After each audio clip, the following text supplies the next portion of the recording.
Hey everybody, it's the Beat Doctor, and today's topic is how to tune and set up a drum kit.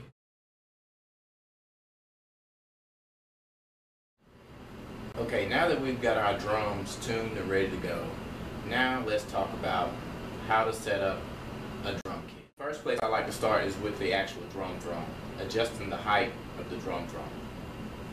This is the height that suits me best. General rule of thumb for beginner drummers out there is that you want your thighs to be horizontal to the floor. Okay? You notice mine have a slight, it's kind of like a slight bend here, but it works okay because what we want to do is we want to have great posture when we sit behind the drum set. So we don't want to adjust our throne in a way to where we're slumped over or just having bad posture. So normally when I sit at the kit, this drum throne height here, I pretty much can sit with my back straight with great posture and play the drums. Okay, so we want to start with throne height, adjusting the height of the drum.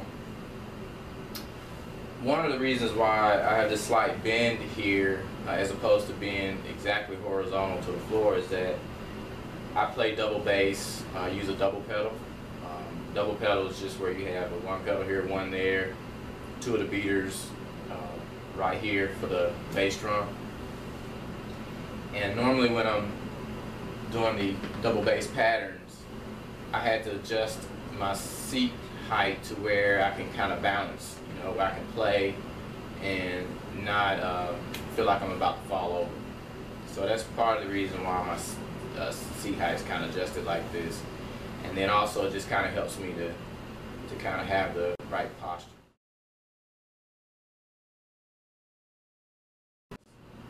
The next thing will be to go ahead and bring in the bass drum, okay? Now, I'm gonna make a note here. Notice these are called bass drum spurs, okay? Now, what we want to do when setting up your bass drum is make sure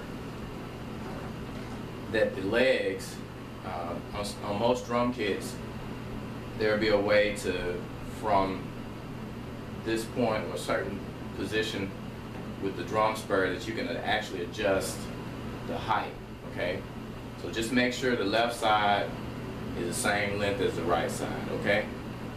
I usually like to have my spurs coming out to where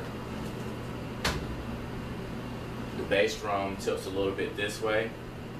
Some drummers would prefer it to actually tilt more this way. It's just a matter of preference. I would say that just starting out, that to set it up this way with just a slight tilt this way would be okay. You definitely don't want to set it too low this way, because if you have your spurs in too far and to where they're not really touching the floor properly, then what's going to happen is your bass drum is going to slide when you actually play it. The next thing is actually placing the bass drum pedal onto the bass drum. Since we're going ahead and setting the bass drum up, let's go ahead and put the bass drum pedal on there. Okay, so I want to show you something in case you don't know.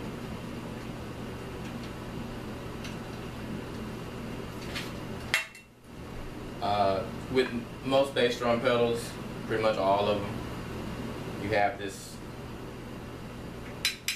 little, as you could say, claw. We'll just call it that for now, claw. The bass drum hoop that you have here should go in between this, let's call it a lip, in between this lip and the bass of the kick pedal. Okay, so the hoop should fit in, or the bass drum pedal should go on the bottom of the hoop just like this. Okay, and then you should have an adjustment where you can tighten it on to there, latch it on.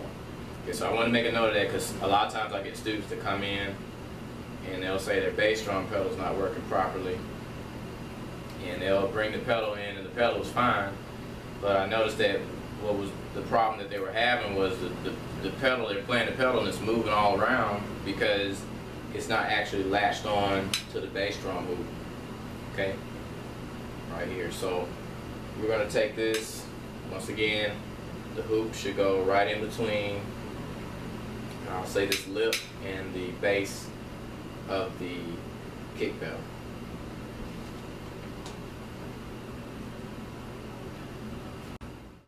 Maybe before you add the bass drum, I've already got the positions marked on my rug, but what you may want to do is you may want to try that. Before you add the bass drum and the bass drum pedal, try setting your throne up first, then noticing where your right and left foot naturally rest on the floor, and maybe make a marking there. Okay. Now note, you're going to need to be kind of turned towards to the left here, just like I am, because your bass drum is going to be sitting straight, okay, straight forward, and your right foot is going to be right there on the bass drum pedal. So if you're naturally sitting on your throne like this, then in order for that right foot to get on that pedal, then we're going to need to turn that position a little to the left. All right. So make note of where your right foot and your left foot rest naturally on your drum rug on the floor.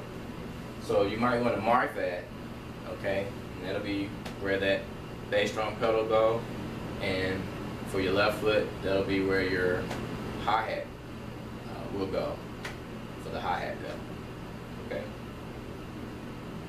All right, so let's bring in the snare drum.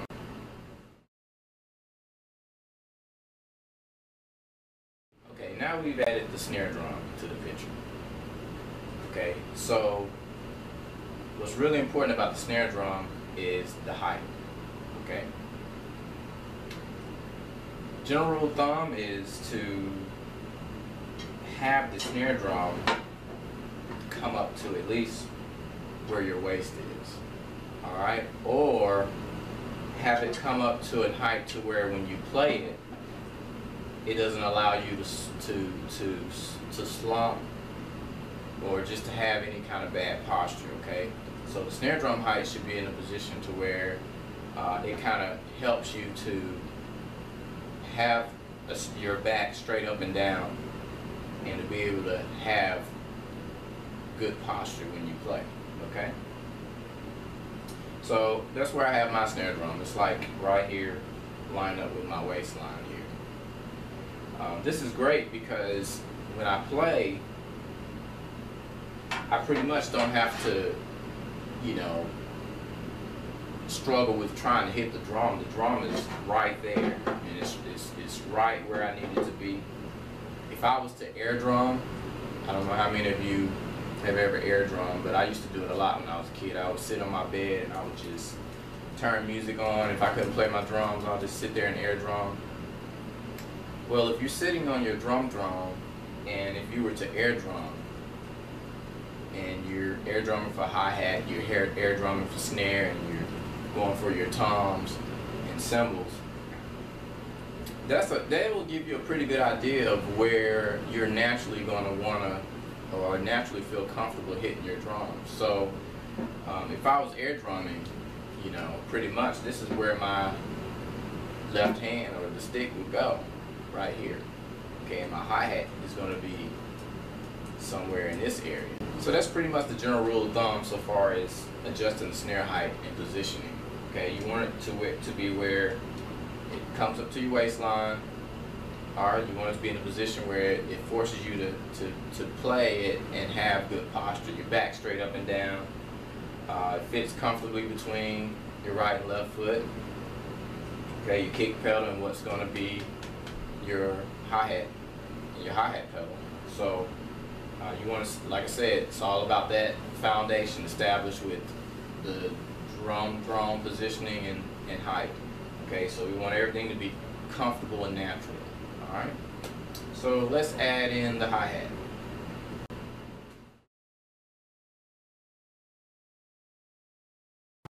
Okay, now we've got the hi-hat in the picture. Once again, all going back to first thing is the position and height of your drum. And remember, as I was saying, noticing where your legs naturally rest on the floor. That's where we determine the position of the bass drum, and this is where we'll determine the position of the hi-hat. Okay? So this is where we have the hi-hat. This is what works for me. Like I said, this is how I sit comfortably, alright, and where my right and left foot naturally rest on the floor. So bass drum here, snare drum right there in the middle, hi-hat right here. Now, so far as the height of the hi-hat, that's up to you. I generally like to position the hi-hat to where when I hit it and I'm playing hi-hat and snare, that the right hand and left hand, that they don't end up crossing each other or, you know, hitting each other. You can have it, your hi-hat low, you can have it high. This works for me because, like I was saying earlier about air drumming, when you sit in air drum, that's pretty much your natural way of playing. Okay, so your hands, the sticks are naturally landing where in the place that's most comfortable for you. So so this works for me. You know, if I was air drumming and these drums right here, this just works naturally and comfortable for me. So this hi-hat height works for me. Snare drum height's great. Okay, so now we have our bass drum, snare drum, hi-hat placed. Next is the toms.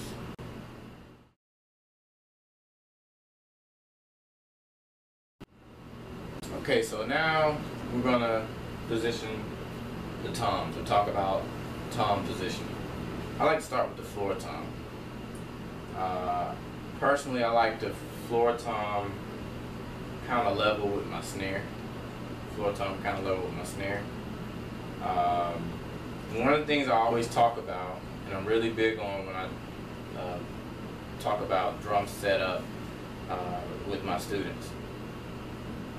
A lot of times you'll see a lot of beginners set their toms up, you know, all flat where the heads are literally facing them just like this, and you know, drums are like floor tom way low or it's tilted this way. The thing you have to remember is that playing drum set is very physical. Okay, it's very physical. You're moving your arms, your legs, and in some cases you know it's a constant motion, fast motion.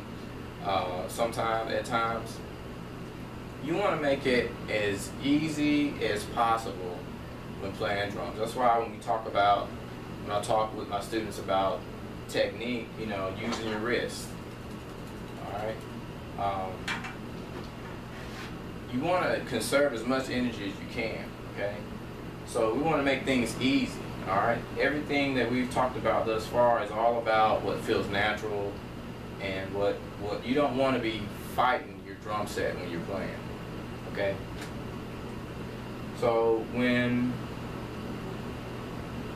I'm talking with my students about drum setup, and even when we get to the point where we're doing exercises and we're working on drum fills, the thing that you want to keep in mind is that you want to have your drums to where they're all accessible. So if you notice, even the way that I set up, I've got snare drum right here, the floor tom is right there.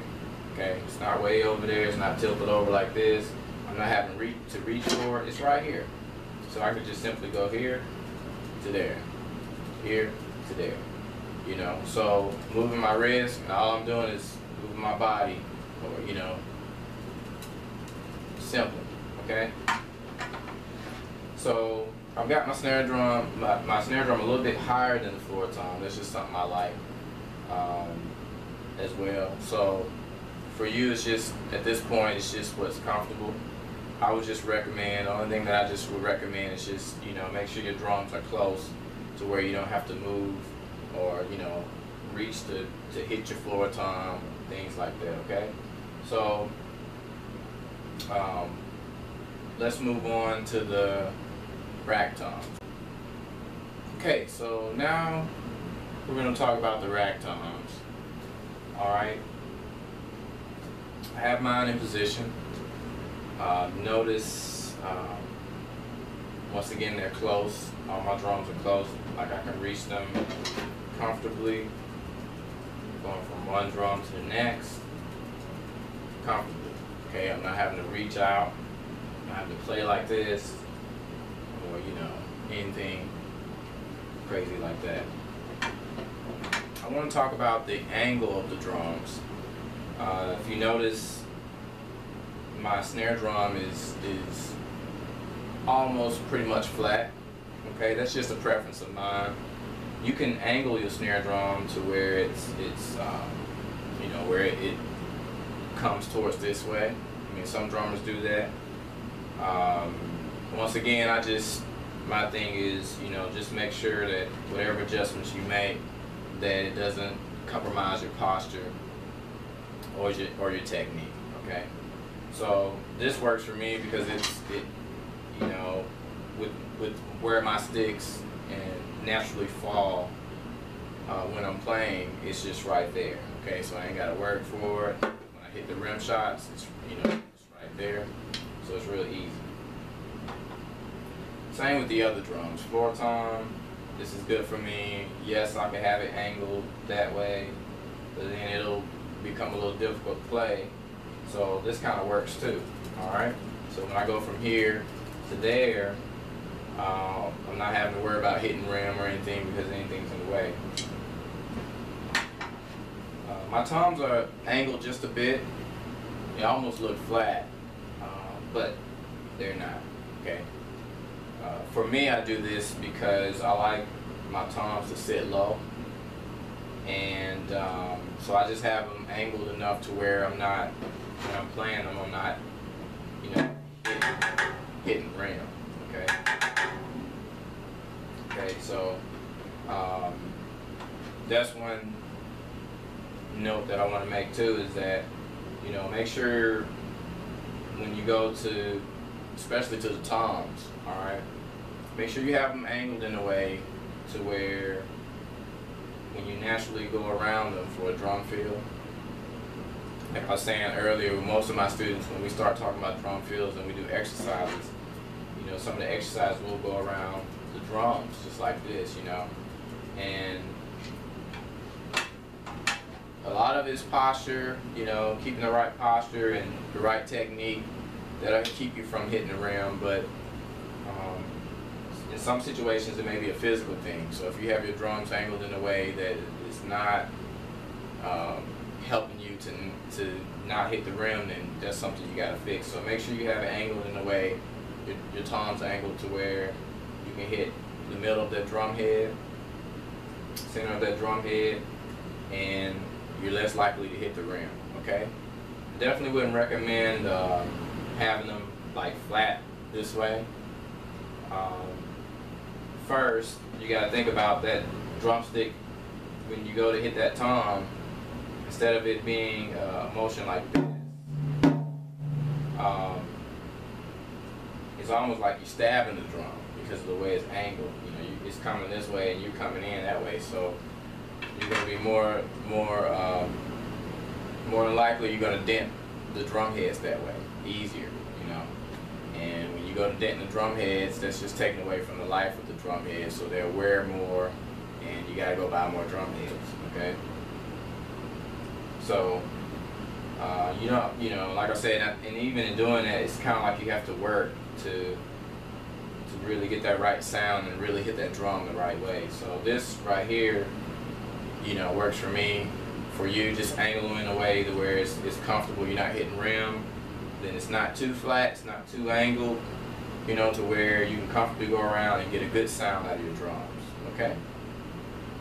Now let's move on to the cymbals.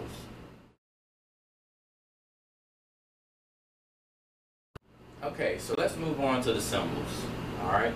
We start off with the bass drum, snare, then the hi-hat cymbal. Now let's move on to the rest of the cymbals. Now I like to start with the ride cymbal personally. Just like we started, or in the beginning phases, hi-hat was in the mix there. Hi-hats, snare, and bass drum is very important to be, I mean, you're playing these 3 parts of the drum set pretty much all the time, right? So you definitely want to make sure that's comfortable, you know, to where, you know, it's not causing you to exert any more energy than you need to.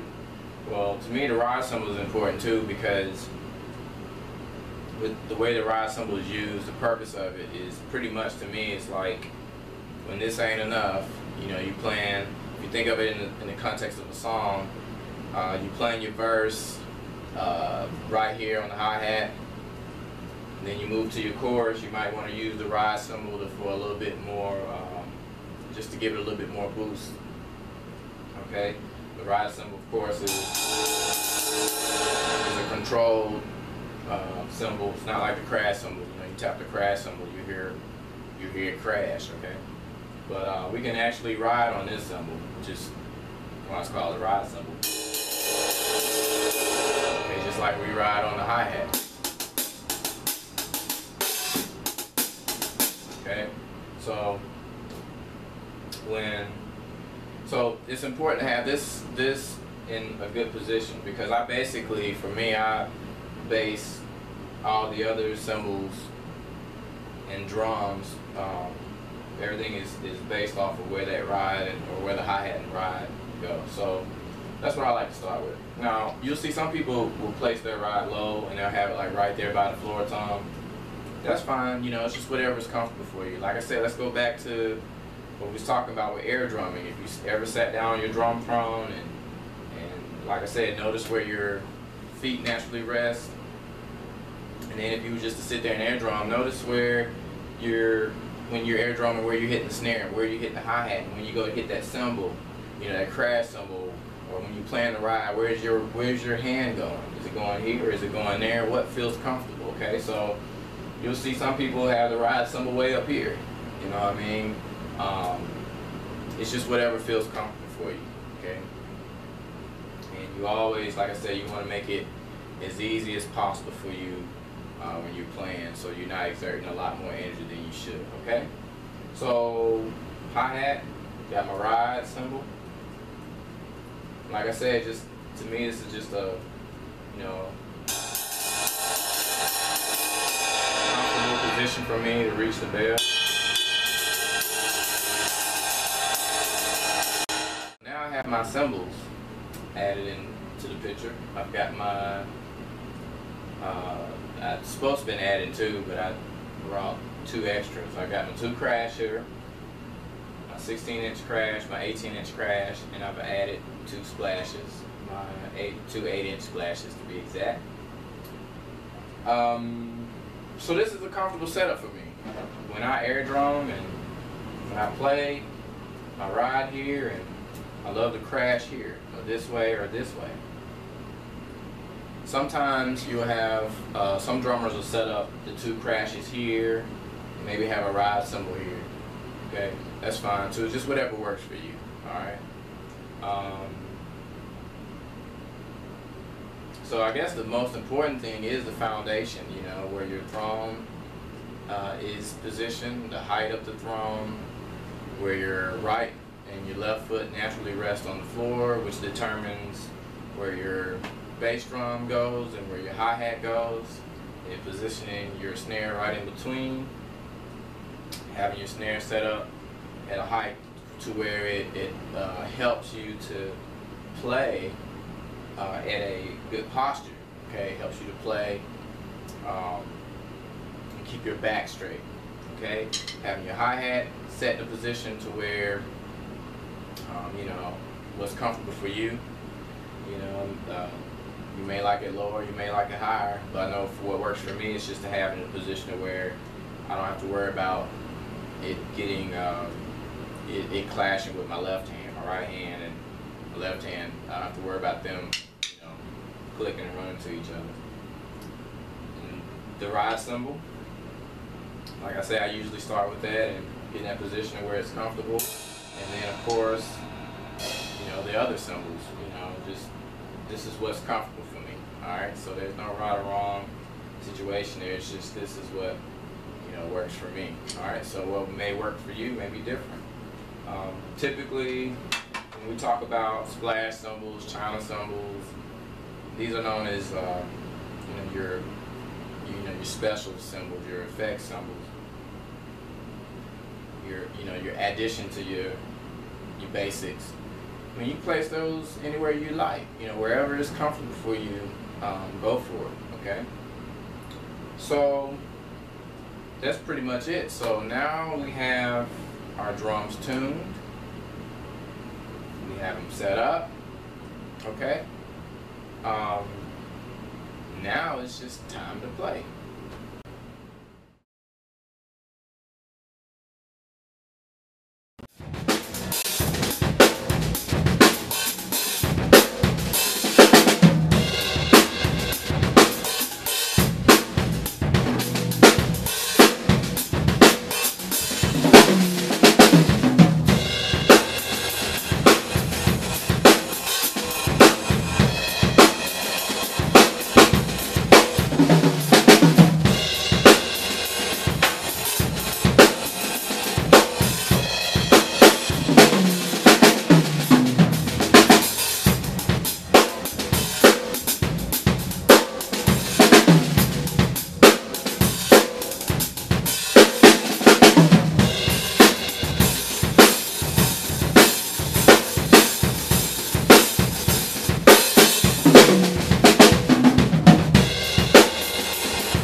Okay, so that's pretty much it in a nutshell. This is how we tune and set up a drum kit. One thing I want to encourage is tuning drums and setting up drums is something that you have to practice as well as your instrument, okay? Practicing tuning, practicing setting up drums allows you to experiment. It allows you to try different things. With tuning, you can try different methods of tuning, different drum head combinations, you know, branch out until you figure out what really works for you, you know, because in the beginning you don't really know, okay? So you've got to, you know, try some things, all right? So far as drum setup, you know, experiment, you know. I came to this setup, this type of setup here is what I favor, and it was as a result of trying a lot of different types of setups, you know, cymbal setups, putting cymbals here, there, and this was what works for me, okay? So you just got to figure out what works for you, and once you find that, then you stick with it, okay? So I hope this has been very helpful to you. We'll have many more topics and subjects to talk about. Until then, I'll see you later. Thanks for checking me out on the Beat Doctor TV via thebeatdoctor.com, your online resource for private instruction, drum products / equipment, info and reviews, music business topics, as well as studio and live performances from yours truly, The Beat Doctor. Check out my website, thebeatdoctor.com. Follow me on Facebook and Twitter at The Beat Doctor. And do not forget to subscribe to my YouTube channel, The Beat Doctor TV. Last but not least, I'd love to give a shout out to the greatest drum company on the planet, Yamaha Drums. Thanks for stopping by.